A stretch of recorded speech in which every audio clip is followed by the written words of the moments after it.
Senator McGrath. Thank you, Mr Acting Deputy President. I want to talk about the vexing issue of red and green tape, but before I do that, I might digress for a little bit. Today is a sad day for the Liberal National Party in Queensland. Over the past few weeks, we have seen some long-standing Liberal National Party members of Parliament announce their retirement. In a future debate, I'll talk more about their achievements, but tonight may I thank Rosemary Menkins, first elected in 2004, Ted Malone, first elected in 1994, Vaughan Johnson, first elected in 1989, and Howard Hobbs, first elected in 1986, for their service to Queensland and their local communities. I hope their retirements are long, and they should never forget that we will never forget their work over the many years. They all leave big shoes to fill. But tonight I want to talk about red tape and the growing need to further reduce red tape to support small businesses and the economy. Now, as I've travelled throughout Queensland, I've spoken often about the burden of red tape and had many occasions to listen to people's concerns about red tape. Only several weeks ago in Gympie, at a Gympie First Forum with Tony Perrott, our Liberal National Party candidate, I heard first-hand further examples of the damage and the impact that red tape and green tape are doing to local businesses in the Gympie district and local farmers. Now, Gympie is in my home region of the beautiful Sunshine Coast, and it is where local businesses, community groups and community leaders are calling for action, for further action on red tape.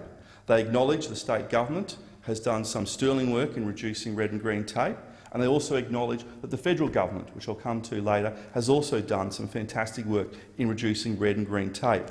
But red tape and over-regulation is destroying confidence. In a region that needs jobs and economic growth, like my fellow Liberal National Party senators, we have a very strong interest in ensuring that these unnecessary barriers are removed. Sadly, it is a big task. The Australian economy is literally drowning under the weight of red and green tape. The volume, complexity and duplication of red tape requirements are stifling innovation, investment and productivity. This overwhelming regulatory burden is exacerbating cost of living pressures on Australian families and increasing uncertainty about job security and job creation. Australians can no longer afford to waste thousands of hours on pointless paperwork, compliance and regulation. And this applies to almost every sector, from small business to big business, from aged care to education, the not-for-profit sector to agriculture. Just last year, the Queensland Chamber of Commerce estimated that 1. Red tape compliance costs are equal to 10% of a local independent supermarket's daily takings. 2. That red tape adds an additional $20 to $30 per head to the cost of weddings at a function centre. 3. That red tape adds approximately 5% the average cost of a meal at a restaurant. And 4. That red tape and government fees and charges represent approximately a quarter, 25% of the ticket price for a regional tourist attraction. A report by Jobs Australia found there are over 3,000 pages of Job Service Australia rules. Indeed, these rules require paper records to be kept of all applications made through Job Services Australia. This left one provider requiring over 330 filing cabinets. With universal support for reduction in red tape, the previous Labor government left an appalling legacy of inaction. Kevin Rudd and Labor promised before the 2007 election that they would, for every regulation that they brought in, they would abolish one regulation. And you think, well, that sounds promising. And Labor abolished over about 220 regulations. You think, oh, that's pretty good. You know, they probably get a gold star for that. But in little more than 5.5 years, Labor introduced 975 new or amending pieces of legislation and over 21,000 additional regulations. Now, Eric Pickles, who everyone should know in this place I've got a bit of man love for, who's the Secretary of State in the United Kingdom. Now, he doesn't have a one-in, one-out policy. At the moment, his record is that for every regulation he brings in, he's getting rid of 8 regulations. And I think that really sets the standard of where this government should be aiming in terms of getting rid of red tape. Now, under Labor's watch, Australia's ranking in the World Competitive Yearbook declined from 7th in 2008 to 15th in 2012. And ABS data shows that our country's productivity fell by 3% from July 2007 to June 2012. Now, in contrast to Labor's record of all talk and no action, the coalition government is ready to deliver a paradigm shift in Australia's approach to regulation.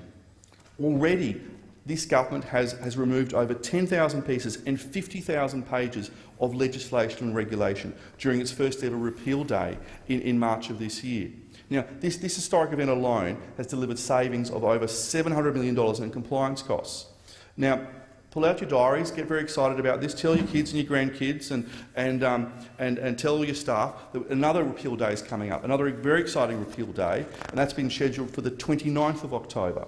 Now Josh Frydenberg, the Parliamentary Secretary, is leading the charge in this, and I think he deserves a lot of praise and a proper gold star for the work that he's doing to reduce regulation and red tape.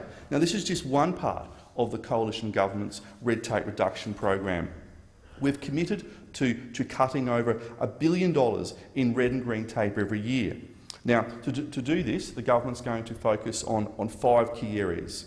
One, we're going to tackle the volume of regulations. Already it's clearly too high.